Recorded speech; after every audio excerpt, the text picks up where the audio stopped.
तर उत्पादकता वाढवण्यासाठी मग आता नेमकं करायला काय पाहिजे? म्हणजे धोरणांच्या पातळीवरती नेमके काय निर्णय झाले पाहिजेत? शेतकऱ्यांचं त्याच्यात काय स्थान असलं पाहिजे? याच्याबद्दल तुमचं काय मत आहे? नाही, आता दुसरा ह्याच्यातला एक विषय आहे ना, की उत्पादन वाढवण्यासाठी रिसर्च करायला पाहिजे, तर बरोबरच आहे. बरोबर आहे. की नवीन व्हरायटी डेव्हलप करायला पाहिजेत आणि फार्मिंग सिस्टीममध्ये रिसर्च करायला पाहिजे. थोडक्यात आधुनिक तंत्रज्ञान विकसित करायला पाहिजे. पण हे पण अर्धसत्य आहे. आणि अर्धसत्य सगळ्यांच्या सोयीचं आहे. ते कसं? कुठला पण मंत्री काय म्हणतो की शेतकरी आधुनिक तंत्रज्ञानाचा वापर करत नाहीत, त्यामुळे ते मागे आहेत. त्यांना जर ह्याच्यातनं बाहेर पडायचं असेल तर त्यांनी आधुनिक तंत्रज्ञानाचा वापर करायला पाहिजे.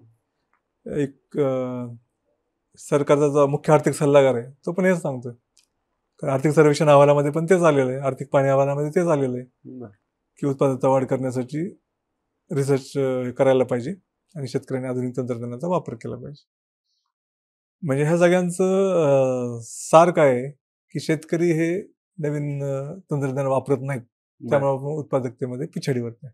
समजा आपण मान्य केलं की सगळे शेतकरी अज्ञानातनं जागे झाले, त्यांनी आपण ठरवलं की बाबा आपल्या देशाला पुढे न्यायचं, आपल्याला 2047 मध्ये मोदींनी सांगितलं आपल्याला विकसित भारत करायचं. मग ते शेतकऱ्यांशिवाय कोण करू शकणार? त्यामुळे सगळ्या शेतकऱ्यांनी आपलं अज्ञान आणि आळस झटकून ठरवलं की आता आपल्याला उत्पादकता वाढवायची.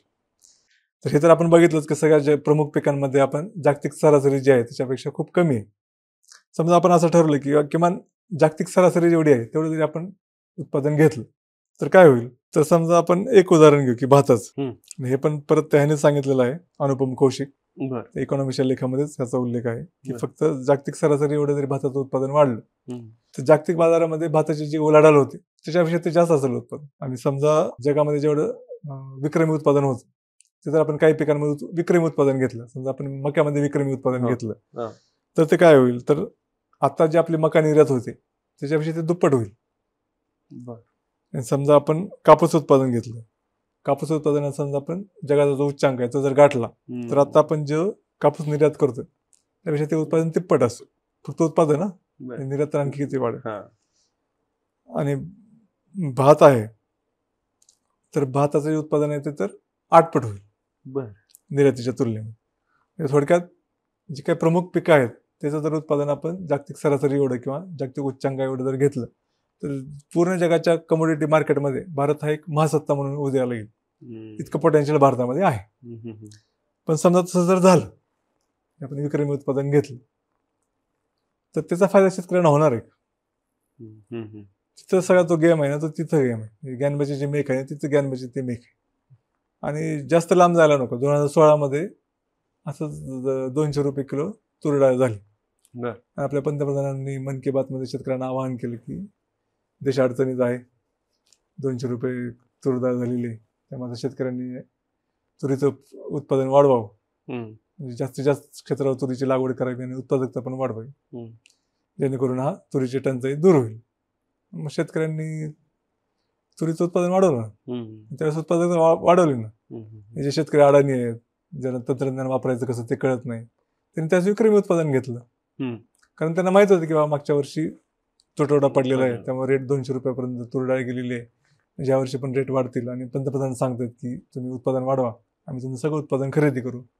आणि त्यावेळेस महाराष्ट्रामध्ये देवेंद्र फडणवीस मुख्यमंत्री होते, त्यांनी सांगितलं तुरीचा दाना आम्ही खरेदी करू, म्हणजे एकही दाना शिल्लक ठेवणार नाही, सगळी तूर आम्ही खरेदी करू, तुम्ही उत्पादन वाढवा. शेतकऱ्यांनी उत्पादन वाढवलं. मग काय झालं?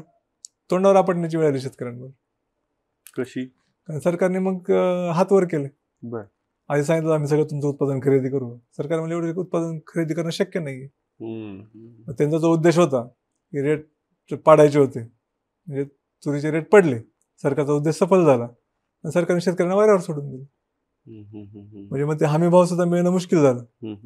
सरकारी खरेदीची वेळ आली, सरकारी खरेदी पण नेहमीच्या पद्धतीने झाली, त्यामुळे सगळ्या शेतकऱ्यांना काही त्याचा लाभ मिळाला नाही आणि बऱ्याच शेतकऱ्यांना मग आपला माल तोट्यात विकावा लागला. अशा वेळेस काय होतं, मग शेतकरी पुढच्या वेळेस तूर लागवड कमी करतात. मग असंच ते झालं की आपल्या शेतकऱ्यांना फायदा करण्याच्या आपण परदेशातून कडधान्य आयात करायची आणि आफ्रिका आणि बाकीच्या देशांमध्ये जमिनी लीजवर घेऊन आपण तिथं कडधान्याची लागवड केली आणि कडधान्याचं जे काही गरज आहे ते आपण भागवायचा प्रयत्न केला. मग आता 2024 सुरू आहे, म्हणजे 8 वर्षांनी आपल्यावर तीच वेळ आली जी 2016 मध्ये आलेली होती. आता परत कडधान्यांचा तुटवडा पडलेला आहे. मग आता हे काय झालं? मग आता ह्याच्यामध्ये चूक कोणाची? शेतकऱ्यांची आहे का?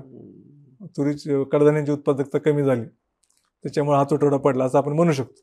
अरे पण ज्यावेळेस आम्ही उत्पादकता विक्रमी केली, विक्रमी उत्पादन घेतलं, त्यावेळेस आम्ही काय केलं? त्याच्यामुळे हा फक्त उत्पादकता वाढीचा विषय नाही आणि उत्पादकता वाढवायचं तंत्रज्ञान शेतकऱ्यांना वापरता येत नाही हा विषय नाही. शेतकरी अडाणी नाहीत. जो शेतकरी द्राक्षाचं पीक घेऊ शकतो त्याला काय तुरीचं पीक घेणं अवघड आहे का? त्याच्यामुळं हा भ्रम आहे की शेतकऱ्यांना नवीन तंत्रज्ञान वापरता येत नाही किंवा शेतकरी उदासीन आहे नवीन तंत्रज्ञानाबद्दल, त्याच्यामुळे उत्पादकता कमी आहे, हा भ्रम आहे. उत्पादकता वाढून जे उत्पादन मिळणार आहे त्याच्या खरेदीची हमी नाहीये किंवा त्याला परतावा मिळण्याची खात्री नाहीये, त्याच्यामुळे उत्पादकता कमी. आता ह्यांच्या ज्या गणिताप्रमाणे जर उत्पादन वाढवलं तर त्या शेतकऱ्यांना फायदा होणार का तोटा होणार? 2016चं जर गणित बघितलं तोटाच होणार. त्यामुळे हे वाढीव उत्पादनाचं तुम्ही काय करणार आहे ह्याची जोपर्यंत धोरणात्मक दिशा तुमच्याकडे नाहीये तोपर्यंत ह्याचा शेतकऱ्यांना उद्देश करण्यात काही पॉईंट नाहीये. त्यामुळे अर्थमंत्र्यांनी ते सांगायला पाहिजे ना तिथं उत्पादकता वाढवायची ना. उत्पादकता वाढवण्यासाठी काय रिसर्च करायचंय ते ICAR वाले बघतील. तुम्ही काय बघायला पाहिजे की धोरणात्मक आम्ही ह्याची काय विल्हेवाट लावणार आहे किंवा काय व्यवस्था करणार आहे. म्हणजे उत्पादकता वाढवल्यानंतर जे काही वाढीव उत्पादन किंवा अतिरिक्त उत्पादन तयार होईल देशामध्ये त्याच्यामध्ये तुम्ही त्याचा वापर फक्त अन्नधान्याची महागाई कमी करण्यासाठी करणार आहे आणि मग त्याच्यासाठी शेतकऱ्यांना देशतोडीला लावणार आहे का शेतकऱ्यांना त्या वाढीव उत्पादनाचा फायदा मिळणार आहे? तो जर फायदा त्यांना मिळाला तर शेतकरी पुढच्या वर्षी उत्पादन वाढवतील ना. त्याच्यामुळे ह्याच्यातला जो गेम आहे ना तर तो फक्त तंत्रज्ञानाचा वापराचा किंवा फक्त नवीन व्हरायटी आम्ही डेव्हलप केल्या ह्याचा नाहीये. तर ह्याच्यामध्ये तुम्ही शेतकऱ्यांना ते भाव मिळू देणार आहे का? जर तुम्ही आयात निर्यातीचा खेळ करून शेतमालाचे भाव पाडले तर पुढच्या वर्षी उत्पादन कमीच होणार आहे. कारण साधं गणित आहे की ह्या कमोडिटीसाठी मी 100 रुपये खर्च करणार आहे.